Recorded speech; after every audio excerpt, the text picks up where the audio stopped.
கிறிஸ்துவுக்குள் அன்பானவர்களே, ஆண்டவராகிய இயேசு கிறிஸ்துவின் நாமத்தினாலே உங்களை நான் வாழ்த்துகிறேன். மத்தேயு சுவிசேஷ புஸ்தகம் 5ஆம் அதிகாரத்தினுடைய 8ஆம் வசனத்தை தியானிப்போம். இருதயத்தில் சுத்தமுள்ளவர்கள் பாக்கியவான்கள், அவர்கள் தேவனை தரிசிப்பார்கள். அன்பானவர்களே, இருதயத்தில் சுத்தமுள்ளவர்களாக இருக்கும்போது தேவனை தரிசிக்க முடியும் என்று ஆண்டவர் இங்கே நமக்கு சொல்லிக் கொடுத்திருக்கிறார். ஆனால் சக மனிதர்களை சந்திக்க எந்தவித ஒரு ரெஸ்ட்ரிக்ஷனும் கிடையாது. மனிதனை எந்த மனிதனாலும் சக மனிதனை சந்திக்க முடியும். ஆனால் தேவனை தரிசிக்க இருதயத்தில் சுத்தம் தேவைப்படுகிறது என்று இங்கே சொல்லப்பட்டிருக்கிறது. சத்தியத்தின் பொருள் என்னவென்று பார்க்கும்போது, அதாவது பரிசுத்த நிலை என்பது எதின் அடிப்படையில் உறுதி செய்யப்படுகிறது என்பதை நாம் புரிந்து கொள்ள வேண்டும். பரிசுத்த நிலை என்பது செயல்பாட்டின் அடிப்படையில் நிரூபிக்கப்படுகிறதா அல்லது சிந்தனையின் அடிப்படையில் நிரூபிக்கப்படுகிறதா என்று பார்த்தால், உலக மக்களுக்கு முன்பாக பரிசுத்தம் என்பது செயல்பாட்டின் நிலையில தான் கருதப்படுகிறது. உலக கோர்ட்டிலே ஒருவனுக்கு தண்டனை கிடைக்க வேண்டும் என்றால் அவன் செய்த செயலின் அடிப்படையில் தான் அவனுக்கு தண்டனை கிடைக்கும்.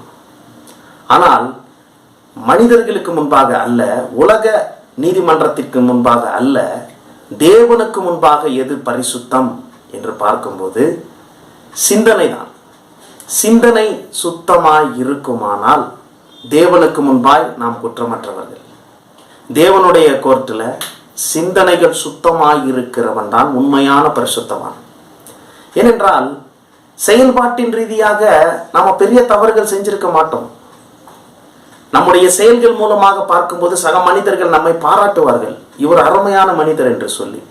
ஏனென்றால் செயல்பாட்டு ரீதியில ஒரு கொலை செய்கிறவர்களாகவோ, விபச்சாரம் செய்கிறவர்களாகவோ, விக்கிரகாராதனை செய்கிறவர்களாகவோ, மற்றவர்களிடத்தில் உருண்டு பிறண்டு சண்டை போடுகிறவர்களாகவோ காணப்பட மாட்டோம்.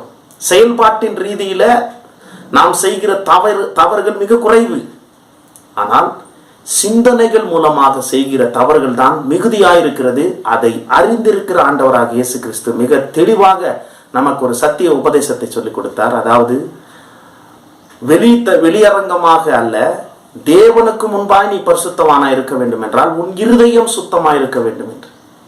உதாரணத்துக்கு பெத்செபாவிடத்தில் தாவீது செயல்பாட்டின் ரீதியில வெளியரங்கமான பாவம் செய்தான். அது ஒரு விபச்சார பாவம். ஆனால் ஆண்டவராகிய இயேசு சொல்லுகிறார், உன் சிந்தனையிலே, உன் இருதயத்திலே கெட்ட சிந்தனையோடு நீ இருக்கும்போது, ஒரு மோக இச்சையோடு நீ இருக்கும்போது, நீ அந்த தாவீது செய்த பாவத்தை நீயும் செய்தாய் என்று. சவுல் அதே போல தன்னுடைய செயல்பாட்டினால ஒரு தவறும் செய்யாத தாவீதை அவன் வெறுத்தான் என்று பார்க்கிறோம். செயல்பாட்டின் பாவம்.